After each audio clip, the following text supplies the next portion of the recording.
Modul în care ne prezentăm nu reflectă întotdeauna realitatea despre noi, ci ceea ce vrem noi să se știe despre noi. Cine suntem, în realitate, este adeseori acoperit de cine pretindem să fim, etichetele devenind mai importante decât conținutul. Întrebarea nu este dacă știi cine ești, ci dacă știi cine spune Dumnezeu că ești. Noi suntem ceea ce spune Dumnezeu că suntem.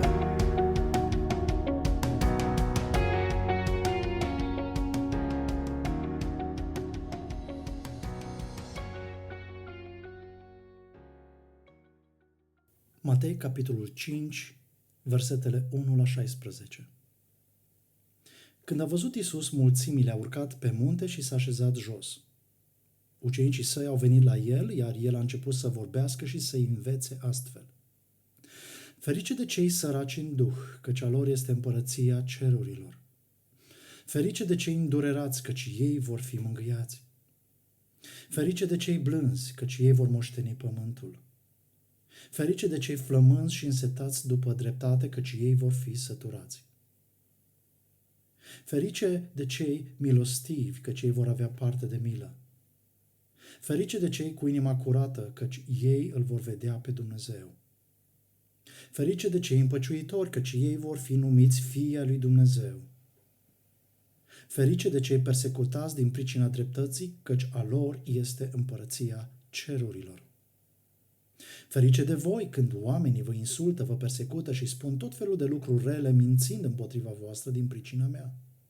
Bucurați-vă și veseliți-vă, pentru că răsplata voastră este mare în ceruri, căci tot așa i-au persecutat și pe profeții dinaintea voastră. Voi sunteți sarea pământului, dar dacă sarea își pierde gustul, prin ce va fi făcută din nou sărată? Nu mai este bună la nimic decât să fie aruncată afară și călcată în picioare de oameni. Voi sunteți lumina lumii. O cetate așezată pe munte nu poate să rămână ascunsă.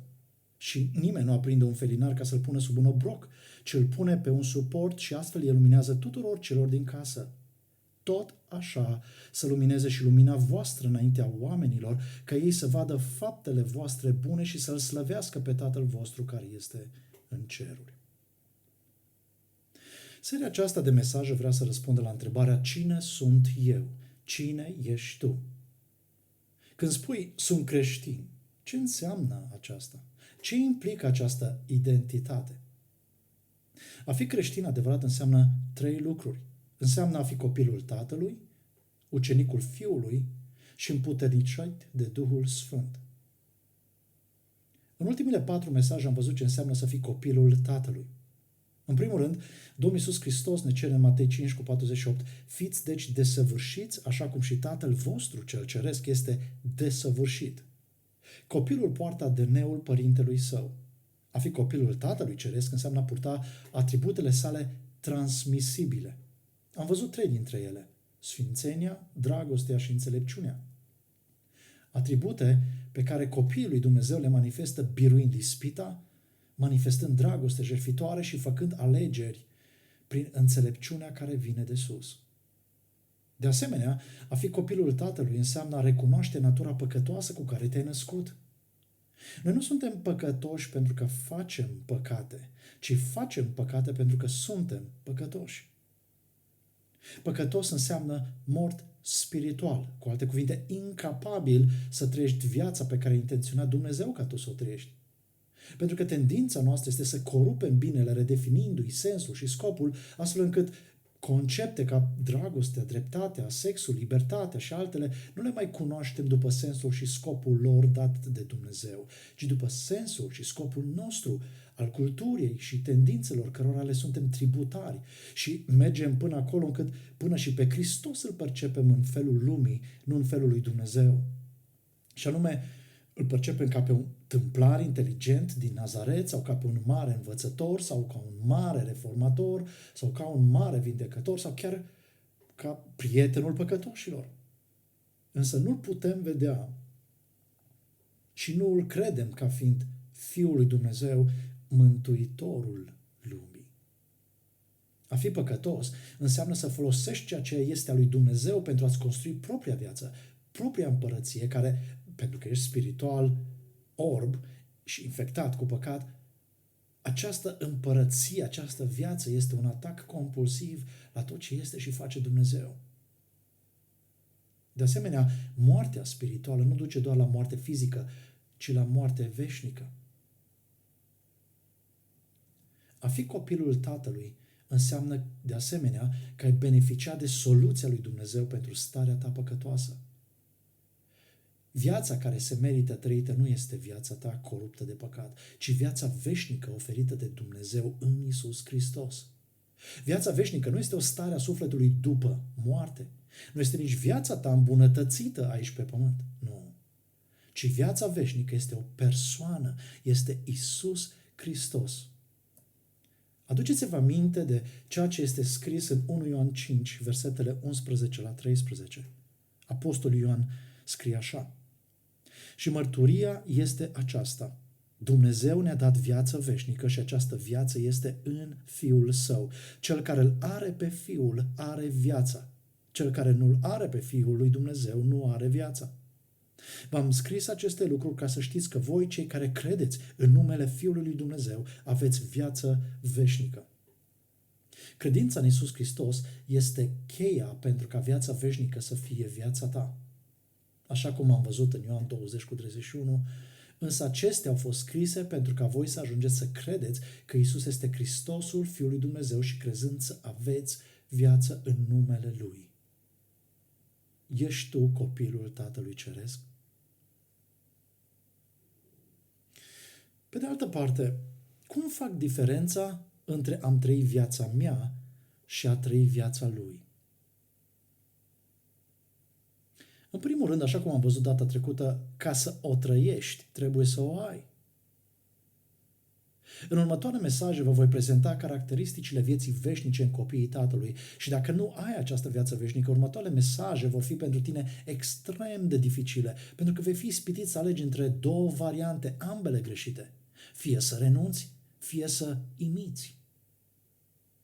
Renunțarea sau respingerea vieții veșnice și imitarea ei sunt cele două reacții ale lumii față de darul lui Dumnezeu pentru omenire. Prima reacție este respingerea. Nu am nevoie, mă descurc, eventual îmi cresc propria cale spre Dumnezeu. Reacția normală atunci când stai pe întuneric într-o cameră și cineva prinde lumina este să te ferești de lumină, să închizi ochii. La fel este și atunci când trăiești în întunericul păcatului și cineva îți luminează viața cu lumina cuvântului Dumnezeu despre cine este El, despre cine ești tu, despre soluția Lui pentru viața ta și despre ceea ce ai tu de făcut. Domnul Iisus spune astfel în Ioan 3, 19-21. Și judecata este aceasta: lumina a venit în lume, dar oamenii au iubit mai mult întunericul decât lumina pentru că faptele lor erau rele.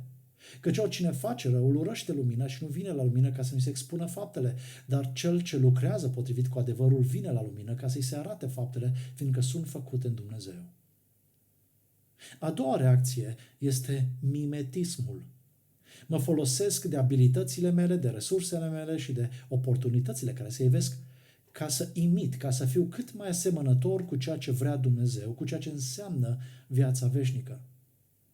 Este cunoscut exemplul copiilor care se încalță cu pantofii mamei, poartă hainele tatălui, vor cheile de la mașină, vor să stea la volan, vor să arate ca cei mari, vor să-i vezi ca adulți. Pavel ne atenționează în 2 Timotei 3. Să știi că în zilele de pe urmă vor fi vremuri grele, căci oamenii vor fi iubitori de sine, având o formă de evlavie, dar negându-i puterea. Îndepărtează-te de astfel de oameni. Ca să trăiești viața veșnică, trebuie să ai viața veșnică. În al doilea rând, ca să trăiești viața veșnică, trebuie să fii ucenicul Fiului. Iisus Hristos este viața veșnică. Pentru a trăi viața veșnică, trebuie să fii ucenicul Lui. Așa cum am citit deja în Ioan 17:3, dați-mi voie să repet versetul: și viața veșnică este aceasta, să te cunoască pe tine, singurul Dumnezeu adevărat, și pe Iisus Hristos pe care l-ai trimis tu. Ca să înveți o meserie, trebuie să fii ucenicul unui meseriaș. Ca să trăiești viața veșnică, trebuie să fii ucenicul lui Iisus Hristos. Cu alte cuvinte, ca să trăiești viața veșnică, trebuie să fii ucenicul vieții veșnice. De reținut că ucenicilor lui Hristos li s-a dat numele de creștini. Iar una dintre problemele din zilele noastre este că ne este mai ușor să ne identificăm ca fiind creștini decât ca fiind ucenici al lui Hristos. Pentru că este mai ușor să te identifici în relație cu alți creștini decât în relație cu Hristos. Atenție! Nu oricine își spune creștin este și ucenicul lui Iisus Hristos. De aceea, în această lume păcătoasă, coruptă de păcat, creștinii autentici sunt cei care sunt ucenicii lui Iisus Hristos, ucenicii vieții veșnice. Predica de pe munte este predica Domnului Iisus adresată ucenicilor săi, în care le dă învățătură cu privire la profilul ucenicului său, patologia ucenicului său și profilaxia ucenicului său. 3 termeni ușor de reținut. Profil, patologie, profilaxie. Cu alte cuvinte, predica de pe munte ne prezintă cum arată omul care trăiește viața veșnică, ce poate merge prost în viața unui astfel de om și cum poate fi prevenit ceea ce poate merge prost. Cunoscutul teolog britanic Martin Lloyd-Jones prezintă 4 motive ca să studiem predica de pe munte și dați-mi voie să vi le prezint pe scurt. Primul motiv: Iisus Hristos a murit pentru ca noi să putem trăi într-un mod plăcut lui Dumnezeu. Pavel spune lui Tit, în Tit 2:14, El s-a dat pe sine însuși pentru noi. De ce? Ca să ne răscumpere din orice fără de lege și să-și curățească un popor care să fie doar a Lui, plin de zel pentru fapte bune. Iisus Hristos a murit pentru ca tu și cu mine să putem trăi predica de pe munte. Al doilea motiv ca să studiem predica de pe munte este că această predică evidențiază nevoia absolută de a fi născut din nou și de a avea Duhul Sfânt activ în tine.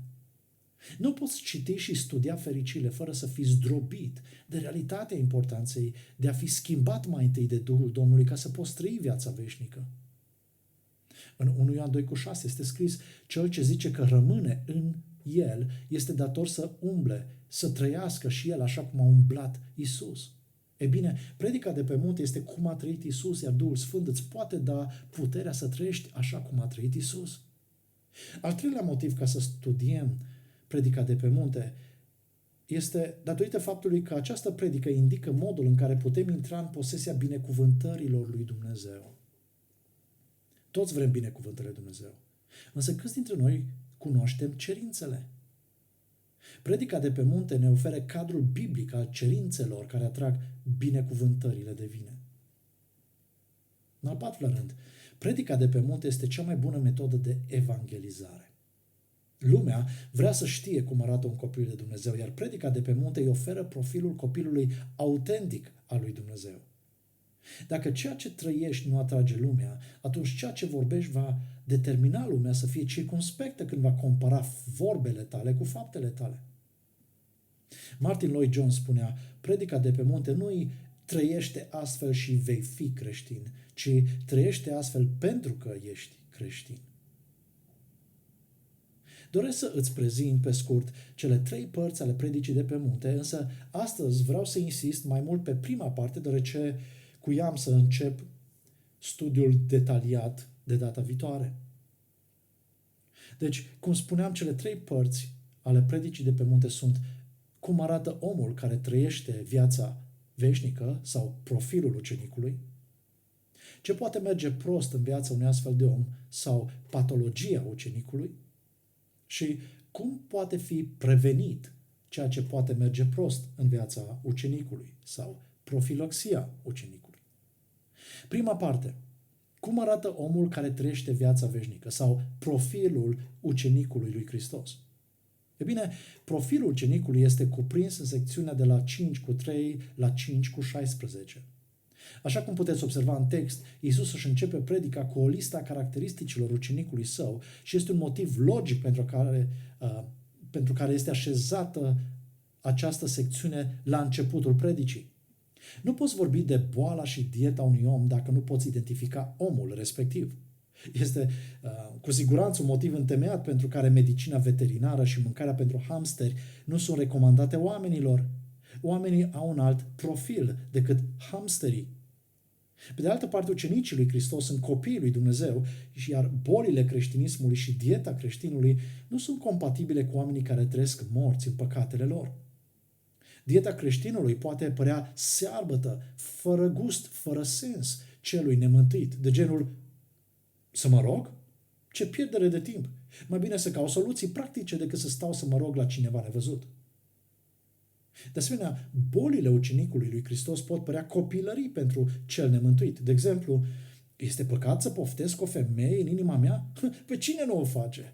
Cu siguranță că sunt alte păcate mai grave care să atragă atenția lui Dumnezeu, cum ar fi numărul de calorii care distrug sănătatea copiilor noștri.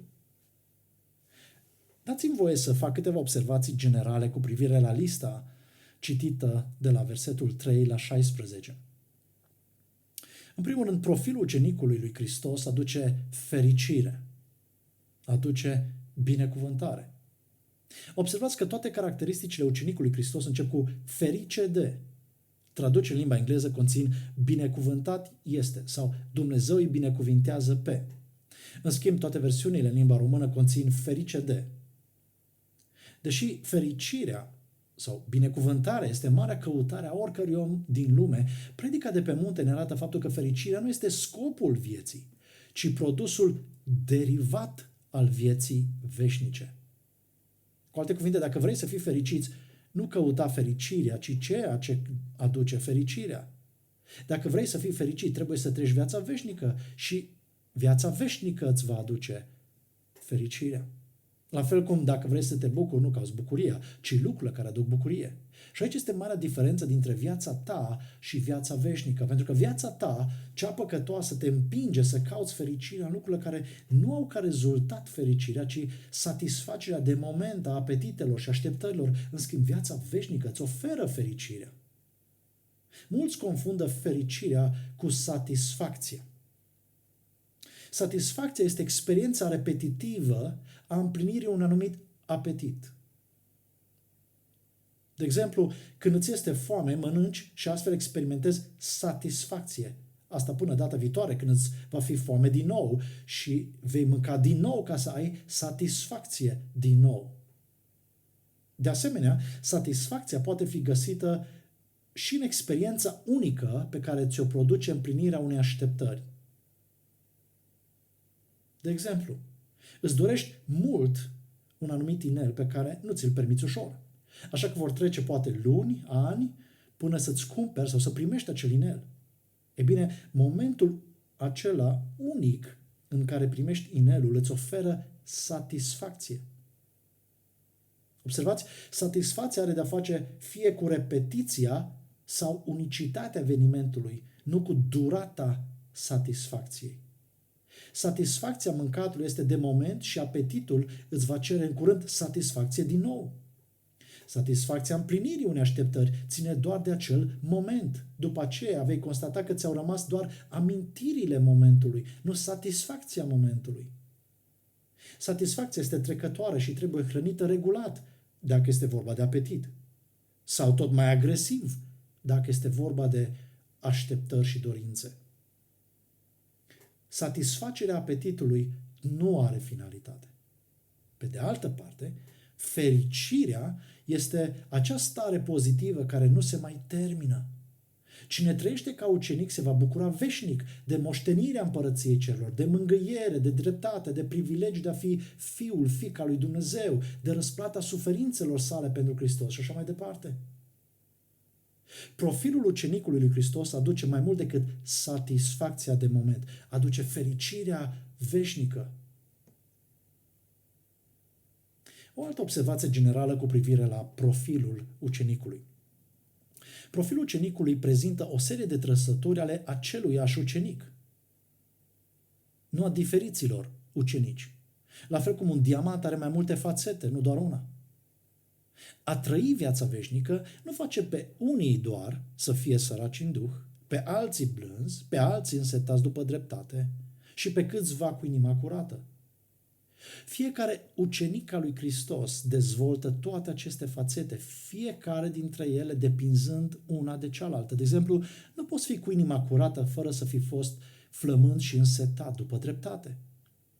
De asemenea, observați că pe ce trecem de la primele spre ultimile caracteristici ale ucenicului lui Hristos, așa cum le prezintă Mântuitorul în Matei 5, trecem de la cele interioare spre cele exterioare.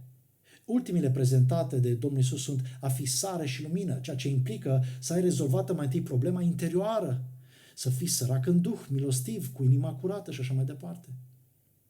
Observați că fericiile nu sunt bufet suedez, adică fiecare alege ce îi place sau ce nu am experimentat niciodată culinar, ci sunt dieta pe care nu o poți refuza dacă vrei să trăiești viața veșnică. O altă observație generală cu privire la profilul ucenicului. Toți creștinii trebuie să fie astfel. Toți creștinii trebuie să fie astfel.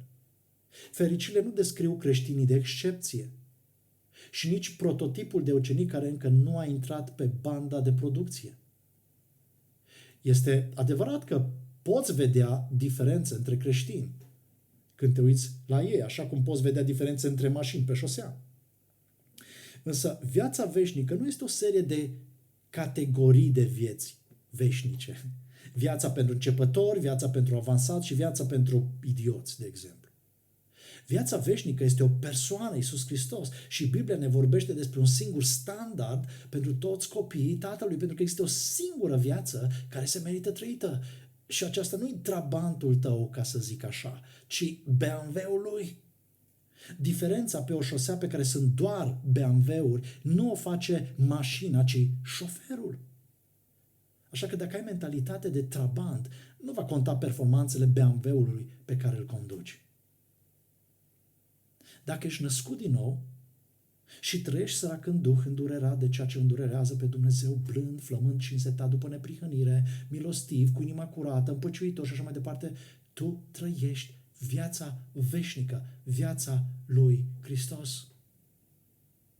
Dar dacă nu ești născut din nou, încerci să mergi cu trabantul tău pe pista pentru BMW-uri și nu doar că nu vei face față, dar vei încerca să justifici celorlalți că și așa se poate și te vei compara mereu cu ceilalți.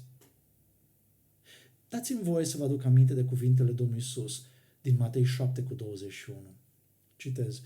Nu oricine mi zice, Doamne, Doamne, va intra în împărăția cerurilor, ci doar acela care face voia Tatălui meu, care este în ceruri. O altă observație generală cu privire la profilul ucenicului. Niciuna dintre aceste descrieri nu e o tendință naturală. Fericile sunt lucrarea Duhului Sfânt în copiii Tatălui. Tipurile de personalitate și abilitățile naturale sau abilitățile dobândite prin educație nu sunt și nici nu înlocuiesc, atenție, fericirile. A fi introvertit nu înseamnă a fi smerit. A fi educat nu te face să fii împăciuitor. A fi empatic nu înseamnă a fi milostiv. A fi reținut în reacții nu înseamnă a fi blând. Oamenii care nu ar face rău nici unei muște nu înseamnă că sunt oameni cu inima curată. Și așa mai departe. Fiecare dintre noi putem da exemple de oameni care n-au nimic de a face cu viața veșnică, oameni care au declarat public că nu le pasă de Dumnezeu, dar care dau în același timp dovadă de milă, blândețe, sunt împăciuitori. Toate aceste exemple ne arată cât de puțin cunoaștem viața veșnică a lui Iisus Hristos.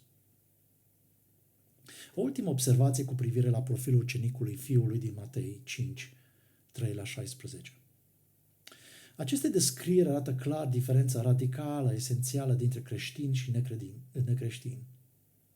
Tendința zilelor noastre este cum să faci atrăgătoare biserica pentru lume. Cineva spunea, ambiția noastră trebuie să fie aceea de a fi mai mult asemenea lui Hristos decât asemenea lumii. Trăind viața veșnică, viața lui Hristos, se va vedea diferența față de trăirea vieții noastre marcate de păcat. Adevărul este că atâta timp cât vom fi în acest trup, noi creștinii, deși am fost scăpați de pedeapsa și domnia păcatului, prezența naturii păcătoase noi însă ne va oferi constant o alternativă de a trăi pentru noi chiar și viața lui Hristos. Și aceasta este patologia ucenicului lui Hristos. Patologia vieții de ucenic o avem în secțiunea următoare, cuprinsă între capitolul 5 cu 17 și 5 cu 48. Legea a fost dată cu un scop, dar dacă nu avem grijă, vom ajunge să ne folosim de legea lui Dumnezeu, nu ca să ajungem la Hristos, ci ca să trăim viața Lui în interesul firii noastre păcătoase. Cele 6 afirmații cuprinse în această secțiune, și anume, ați auzit că s-a zis, dar eu vă spun, nu sunt o corectare a legii lui Dumnezeu, ci o amendare și o corectare a modului în care poți ajunge să deturnezi lucrurile lui Dumnezeu, legea lui Dumnezeu de la scopul ei. Dacă vreți, cele 6 afirmații, ați auzit că s-a zis, dar eu vă spun, sunt cele mai întâlnite metode de a frauda viața veșnică pe care Dumnezeu ne-a dat-o în Fiul Său. Și Domnul Iisus corectează aceste 6 lucruri. Ca să nu ajungem aici, secțiunea finală a predicii de pe munte conține dieta ucenicului lui Iisus Hristos sau profilaxia. Aceasta constă în practicarea milosteniei, a rugăciunii și postului, atenția la valori și priorități, atenția la judecată, perseverență, atenția la roade și așa mai departe. Toate acestea nu trebuie făcute ca să fim creștini, ci pentru că suntem creștini. Mă rog lui Domnului ca pe parcursul acestor mesaje ce urmează să-ți însușești acest adevăr, și anume, viața care se merită trăită nu este viața ta, ci viața Lui.